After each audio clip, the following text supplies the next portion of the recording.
ఈరోజు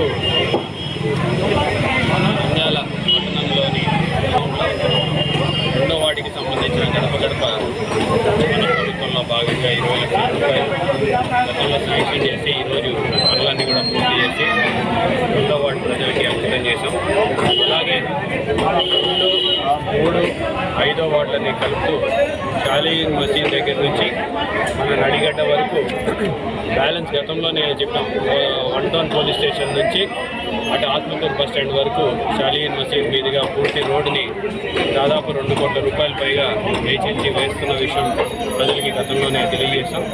మరి అందులో భాగంగా ఒక 40 లక్షల రూపాయలు పెండింగ్ ఉంది. దాన్ని కూడా పూర్తి చేస్తే బాగుంటుంది అని చెప్పేసి మన ఓల్డ్ టౌన్ ప్రజలందరూ కూడా మాకు తెలియజేసిన వెంటనే దాన్ని టెండర్కి పిలిపించడం, ఈరోజు టెండర్ పూర్తి చేసుకొని రూమ్ పూజ చేయడం నిజంగా చాలా సంతోషకరం. తెలుగుదేశం నాయకులు ఏదైతే దుష్ప్రచారాలు చేస్తున్నారు, ఏదైతే వాళ్ళ హయాంలో జరగనటువంటి పనులు, ఎందుకంటే ఆ రోజు చంద్రబాబు నాయుడు గారిని అప్పట్లో మా నాన్నగారు ఒక 50 కోట్ల రూపాయలు పట్టణానికి ఇస్తే మేము అభివృద్ధి చేసుకుంటామంటే నిధులు ఏడున్నాయి, చెట్లకు కాస్తున్నాయా డబ్బులు, నీ దగ్గర ఉంటే నువ్వు పెట్టుకోపో మీ ఊరికి అని చెప్పేసి మాట్లాడినటువంటి చంద్రబాబు నాయుడు గారు ఈరోజు మాకు నీతులు బోధిస్తున్నారు. లేకపోతే తెలుగుదేశం నాయకులు మాకు నీతులు బోధిస్తారు. ఆ రోజు డబ్బులు ఏమంటే డబ్బులు లేవు, కానీ బై ఎలక్షన్లో ఓట్లు కావాలన్న వెంటనే డబ్బులు గుర్తుకొస్తాయి. ఎక్కడ లేని డబ్బులన్నీ తీసుకొచ్చేసి ఆ రోజు కుమ్మరిస్తారు. ఎలక్షన్లు అయిపోయిన వెంటనే హామీలన్నీ కూడా మర్చిపోతారు. ఒక కాంట్రాక్టర్ కూడా 1 రూపాయి కూడా ఇచ్చిన దాఖలాలు లేవు, ఒక పని కూడా పూర్తి చేసిన దాఖలాలు లేవు.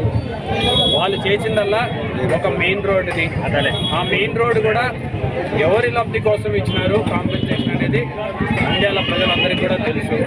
వాళ్ళ థియేటర్లు ఉన్నాయి కాబట్టి వాళ్ళ థియేటర్లు ఇచ్చినట్టు దానికి కాంపెన్సేషన్ ఎన్ని రెట్లు ఎక్కువ తీసుకున్న విషయం కూడా నంద్యాల ప్రజలందరూ కూడా చూశారు. ఏదో మా సొంత ఆస్తులు మేము ఫ్రీగా దానం చేసినట్టుగా వాళ్ళు ప్రచారం చేసుకుంటూ మళ్ళీ పైపెచ్చిగా మా మీద దుష్ప్రచారం చేయడం అనేది ఇది తగ్గదని చెప్పి కూడా తెలియజేసుకుంటున్నా. మీరు ఇచ్చిన ల్యాండ్కి ఎంత డబ్బు తీసుకున్నారనేది కూడా నంద్యాల ప్రజలకి తెలియజేయాల్సిన అవసరం ఉంది. మీరు ఎక్కడ కూడా ఫ్రీగా ఇచ్చిన దాఖలాలు ఏం లేవు. సో గతంలో పద్మావతి నగర్ రోడ్డుకి ఇచ్చినా, లేకపోతే రాజ్ థియేటర్ దగ్గర ఇచ్చినా, లేకపోతే ఇంకొక థియేటర్ దగ్గర ఇచ్చినా సరే డబ్బులు తీసుకొనే ఇచ్చారు. డబ్బులు తీసుకోకుండా ఎక్కడ కూడా 1 రూపాయి కూడా మరి మేమేదో దానాలు చేసినాము లేకపోతే ఇంకొక సర్వీస్ చేసినాము అంటే ప్రజలందరూ కూడా గమనిస్తూ ఉన్నారు. ఇంకొకటి, ఎవరు సర్వీస్ చేసినారు, ఎవరు సొంత డబ్బులు ఖర్చు పెట్టుకుంటున్నారు, ఎవరు ఎన్ని సంవత్సరాల నుంచి నంద్యాల ప్రజల కోసం సర్వీస్ చేస్తున్న విషయం కూడా సేవా సంస్థ ద్వారా కావచ్చు, లేకపోతే మేము ఎన్ని సంవత్సరాల నుంచి సేవ చేస్తున్నాం అనేది నంద్యాల ప్రజలు కూడా గమనిస్తూ ఉన్నారు. మరి అభివృద్ధి గురించి కూడా మాట్లాడదాం. నేను ఈరోజు ఛాలెంజ్ చేస్తున్నా, ఈ నియోజకవర్గంలో ఉన్న ప్రతి సందు తిరిగినా, ఈ నియోజకవర్గంలో ఉన్న ప్రతి గడప తిరిగినా, ఈ నియోజకవర్గంలో ఉన్న ప్రతి గడపకి వెళ్ళేసి సమస్యలు తెలుసుకున్న పరిస్థితి వైఎస్ఆర్సీపీ నాయకులకు ఉంది అని గర్వంగా తెలియజేస్తున్నాం. మరి మీరు ఎన్ని సందులు తిరిగినారు, మీరు వార్డుల్లో ఎన్ని ఎల్లులు తిరిగినారు, ఈ 5 సంవత్సరాల్లో మీరు నంద్యాల ప్రజలకి చేసింది ఏంటి, లేకపోతే గతంలో మీరు అధికారంలో ఉన్నప్పుడు అసలు పట్టణం అంతా తిరిగినారా? ఈరోజు మా హయాంలో ఇల్లు తిరిగినాం, గడప గడప తిరిగినాం, ప్రజలకి ఏం సమస్యలు ఉన్నాయని క్షుణ్ణంగా పరిశీలించి ఈరోజు అభివృద్ధి చేస్తూ ఉన్నాం. మళ్ళీ దానిపైగా మీరు చేయకపోగా చేస్తున్న మా మీద దుష్ప్రచారం చేయిస్తూ మళ్ళీ మేమేదో అందుబాటులో ఉండమంట, లేకపోతే వారానికి 1 రోజే ఉంటాడని మళ్ళీ పక్క పేర్లు పెట్టుకోండి, దానికి మళ్ళీ మీ నాయకుడితో కూడా స్టేజ్ మీద చెప్పిస్తూ ఒక శునకానందం పొంది అసలు ప్రజలు గమనిస్తున్నారు. దాదాపు 210 పైన రోజులు ఈరోజు గడప గడపకు మాత్రమే తిరిగినాం.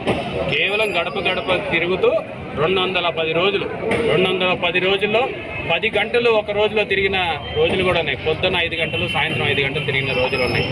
వర్షంలో తిరిగిన రోజులు ఉన్నాయి. ఎండల్లో 12 గంటల వరకు తిరిగిన రోజులు ఉన్నాయి. ఎటువంటి సమయంలో అయినా సరే చలికాలం తిరిగినాం, ఎండాకాలం తిరిగినాం, వానాకాలం తిరిగినాం. ఎక్కడా కూడా ఆపకుండా 210 రోజులు పైగా గడప గడపకి మినిమం 4 గంటలు, మ్యాక్సిమం 10 గంటలు తిరిగిన రోజులు కూడా ఉంది.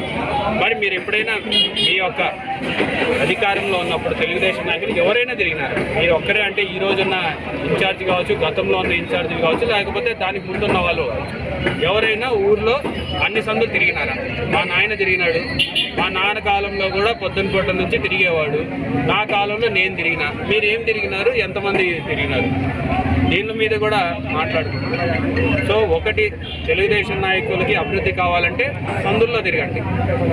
ఎప్పుడైనా ఇటువంటి అభివృద్ధి ఓల్డ్ టౌన్లో జరిగిందా అనేది మీరే చెప్పండి. ఈ యొక్క 15 సంవత్సరాల్లో మా నాన్న టైం నుంచి చూసుకున్నా, మేము అధికారంలో ఉన్నప్పుడు కావచ్చు, బీసీ కాలనీ రూపురేఖలు మార్చినాము, దేవనగర్ రూపురేఖలు మార్చినాము, వైఎస్ నగర్లలో పట్టాలు ఇచ్చినాము, లేకపోతే అర్జునవాడలో పట్టాలు ఇచ్చినాము, గుడిసెలన్నీ తీసేసి ఇల్లులు కట్టించినాము. ఇవన్నీ చేసుకుంటూ వచ్చినాము.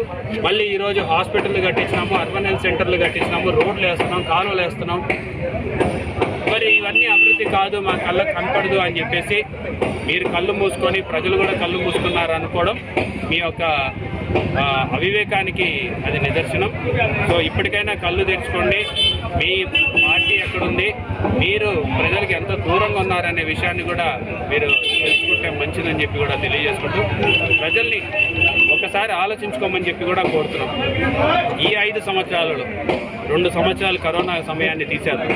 2 సంవత్సరాల్లో కూడా కరోనా సమయంలో యా పార్టీ నాయకులు తిరిగినారు, యా పార్టీ నాయకులు మీకు సర్వీస్ చేసినారు, యా పార్టీ నాయకులు సొంత డబ్బులు ఖర్చు పెట్టుకొని మీకు సర్వీస్ చేసినారు, యా పార్టీ నాయకులు మీ ఇంట్లో వాళ్ళు ఎవరైనా చనిపోతే కూర్చోడానికి వచ్చినారు, యా పార్టీ నాయకులు కరోనాని లెక్క చేయకుండా బయట తిరిగినారనేది ఒకసారి ఆలోచించమని చెప్పి కోరుతున్నాను. యా పార్టీ నాయకులు కరోనా సమయంలో నంద్యాల వదిలేసి హైదరాబాద్లో దాక్కున్నారో కూడా ఆలోచించమని చెప్పి కోరుతున్నాను. నంద్యాలలో కనపడని నాయకులు ఈరోజు మా గురించి మాట్లాడటం ఎంతవరకు సమంజసమో ప్రజలు కూడా తెలియజేయాల్సిన అవసరం ఉంది.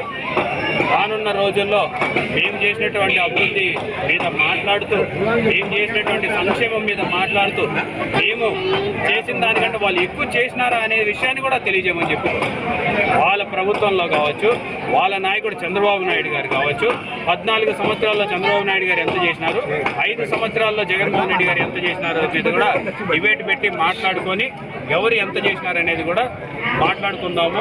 రానున్న ఎన్నికల్లో దాన్ని ఎజెండాగా తీసుకెళ్లి ప్రజల ముందు చర్చించుకుందామని చెప్పేసి కూడా తెలియజేస్తాం.